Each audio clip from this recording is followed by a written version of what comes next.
And I'd like to sort of really try and be quite provocative, I think, especially what I've just seen. Thanks for inviting me. It's great to be here, and I just like to say, Meg's been going for 4 years. We've had a very exciting time. For me, to be an architect at this particular moment in time is really fantastic because things are changing. People are looking at the world in a different way.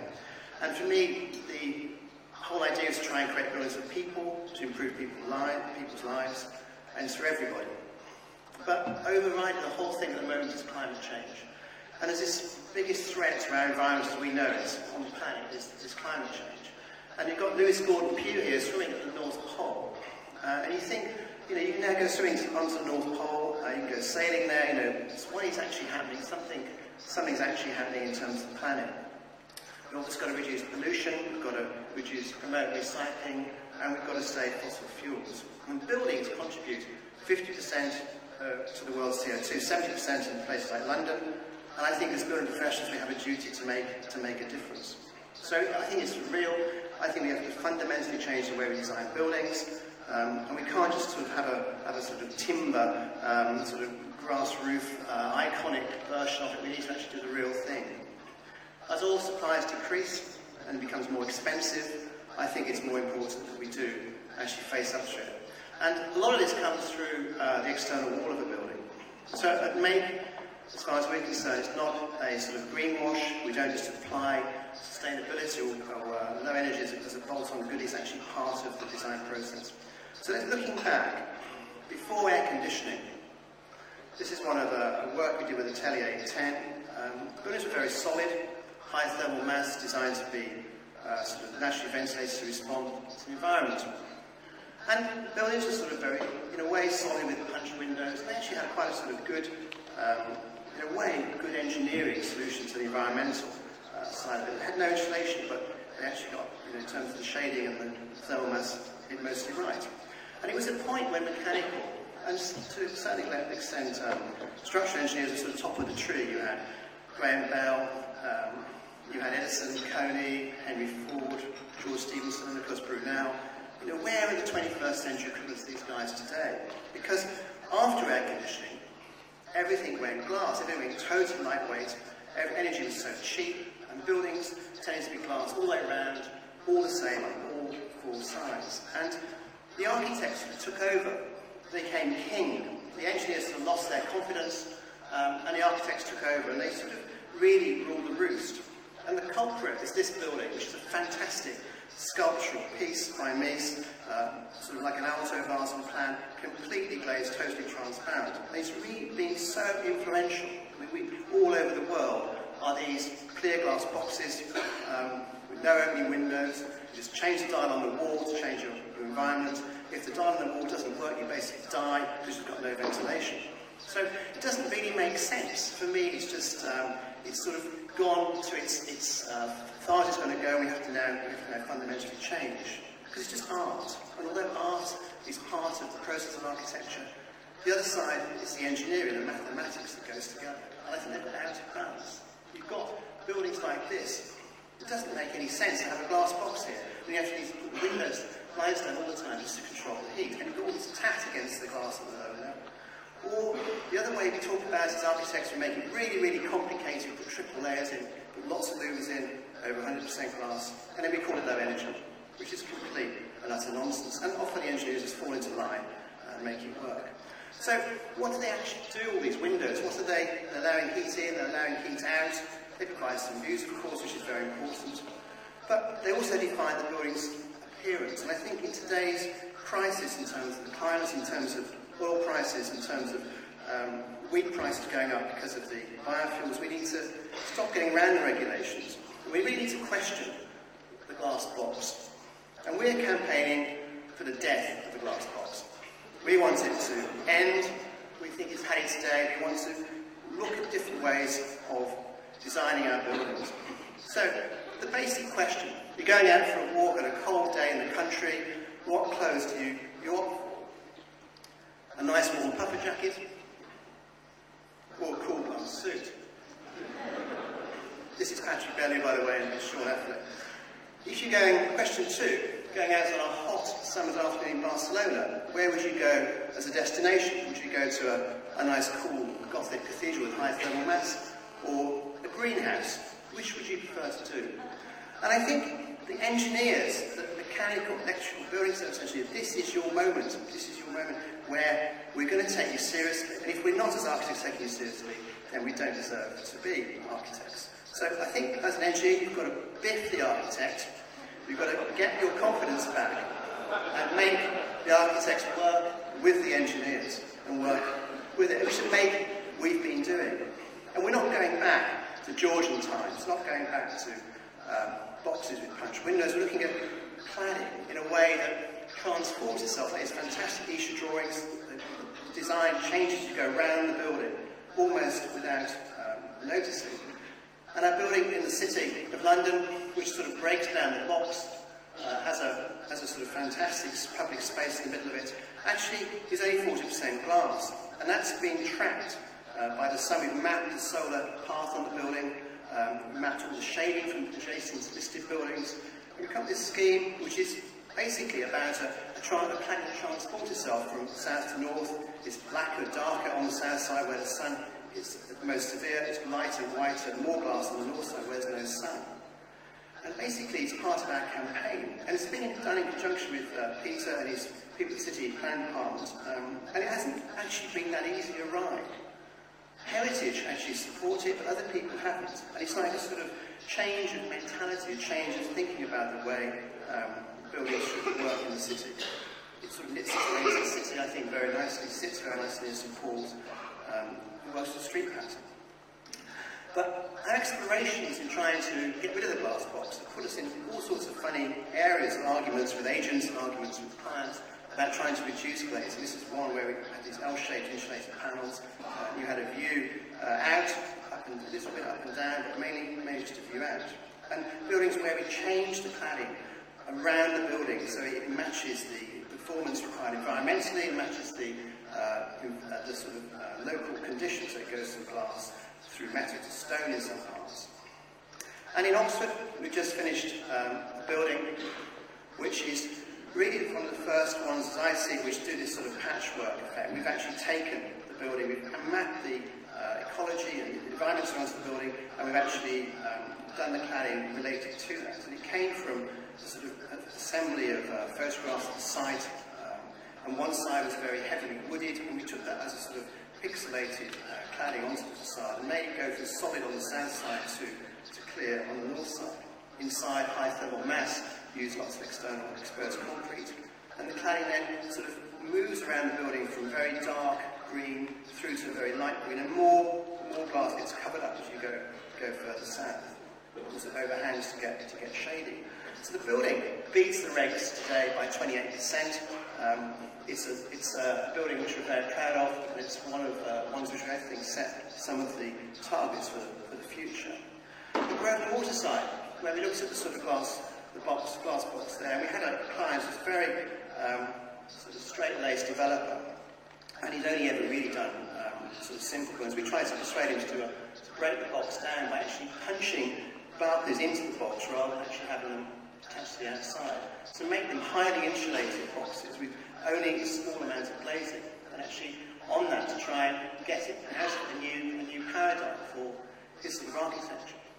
And it basically became a building with 74% solid, with pushback balconies, and almost no heating required because of the amount of insulation. But on the facade, we decided to work with an artist. We worked with somebody called Claire Woods, and she again photographed the whole area, came up with these incredible drawings.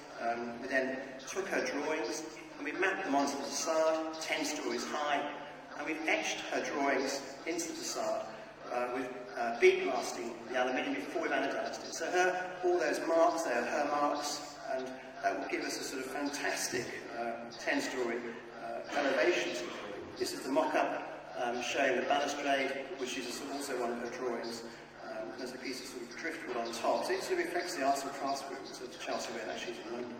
So it breaks down the box, makes it more solid, punches back, creates a much more environmentally, much friendlier, much more sustainable building.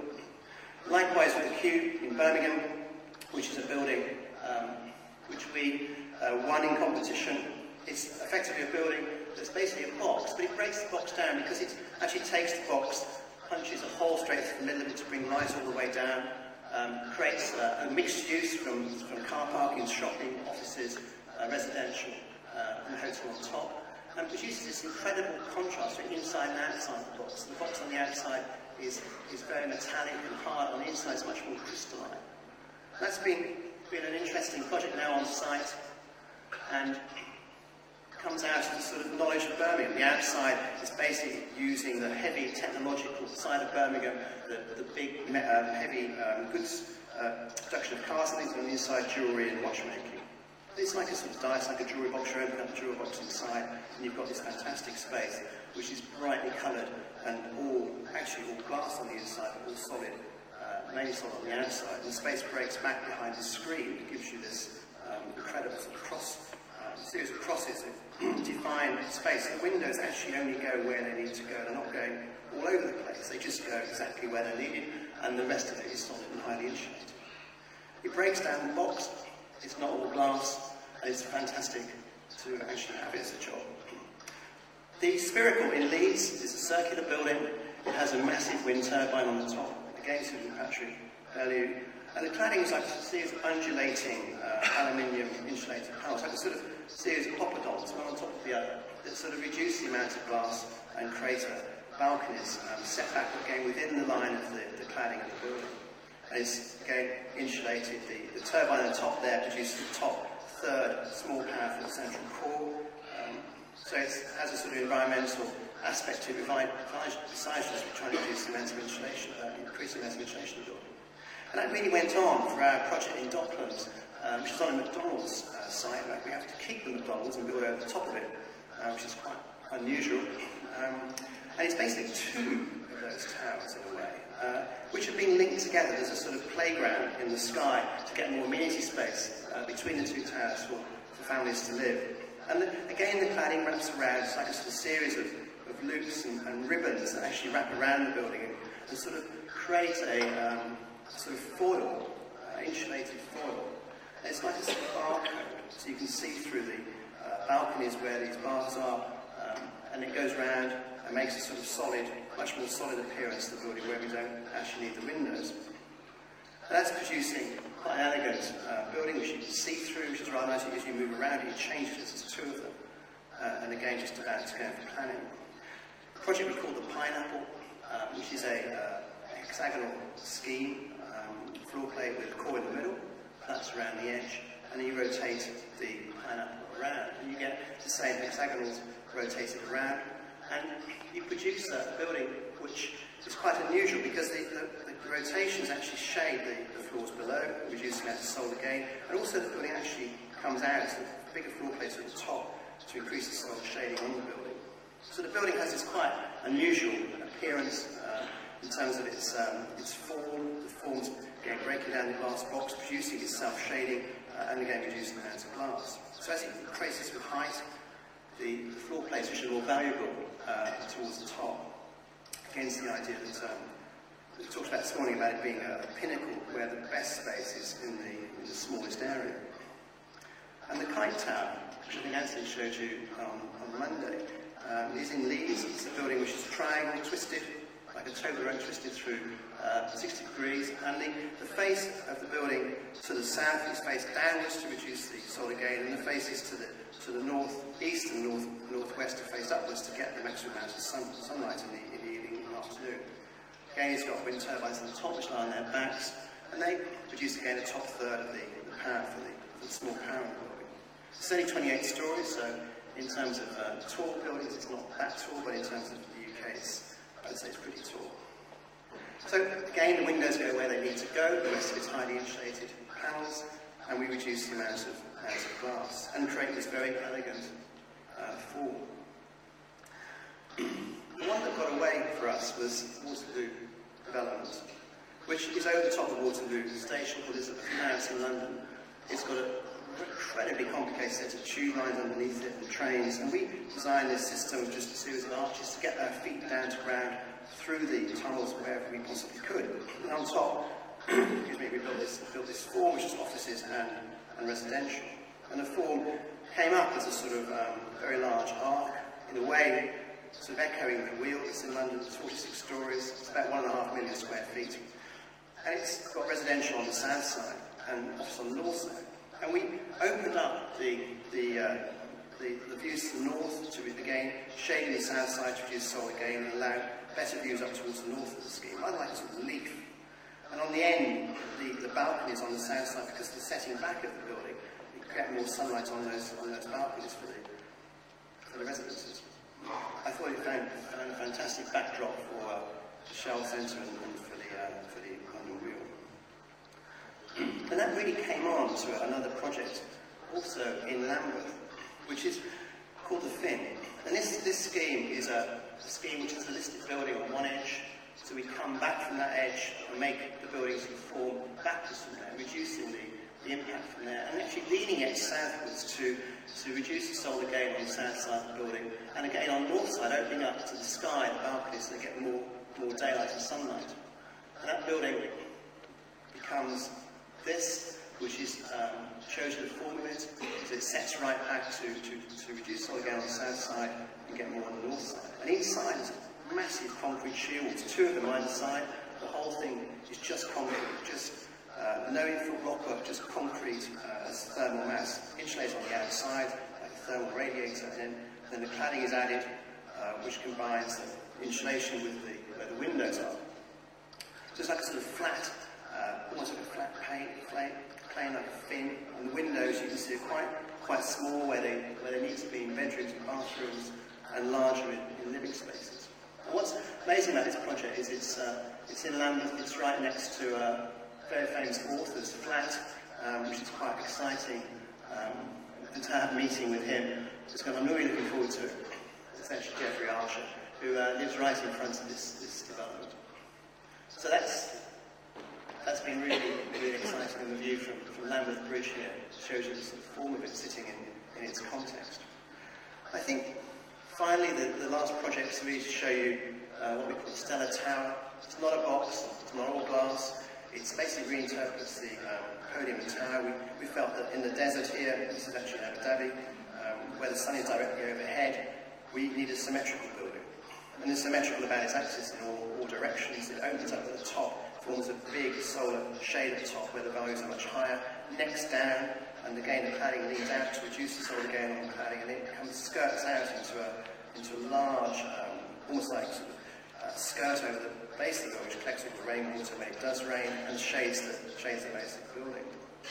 And the structures on the outside, the cladding is again within those sections, all profiled downwards to reduce solar gain, and it's about 20% glass and 80% solid.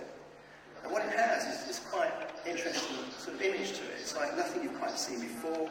It really is rooted into its location. It's really come out of the analysis of the environment around it, rather than just being a sort of a nice shape. And it led on to a project that's called the Vortex, which again is not a box. Basically, it puts Swiss Re upside down. It says that the best spaces in Swiss Re are the top and the bottom, but they're the smallest, and in fact they should be the biggest. So we put the best spaces and the biggest areas at the top and the bottom, and left the middle to neck down. And every single line, and all the red lines are absolutely straight, so that it's actually, again, more economic than Swiss Re in terms of its structural form, because all the members go straight down to around that, is the barrel forces. Had this really fantastic structure with arrows, and had wind turbines at the top. And it was actually in London, and Peter Rees, who we all know, seen this building, and he sort of has 2 stories about it. One is it looks like it's all the bits I had left over when I finished designing the Gherkin. And the second one is it's basically the antimatter version of Swiss Re. So if the 2 go near each other, they actually cancel each other out. So we probably won't be building those in London. And we had a conversation with a client in Dubai, actually, who said, can we have them a kilometre high? Can we have one a kilometre high? And we asked Arabs, and Arabs said yes. He says, okay, we'll have 2 then, please. And the final image is, this is a kilometre high. It's not too far from here. One day, potentially, you can jump from the top of one to the other, don't actually quite touch. And basically, for me, it kills the glass box. It changes the idea of the box. It changes the idea of it all being glass. It makes it into a form that is a sort of exploration of the way we should be designing modern architecture for the 21st century. Thank you very much.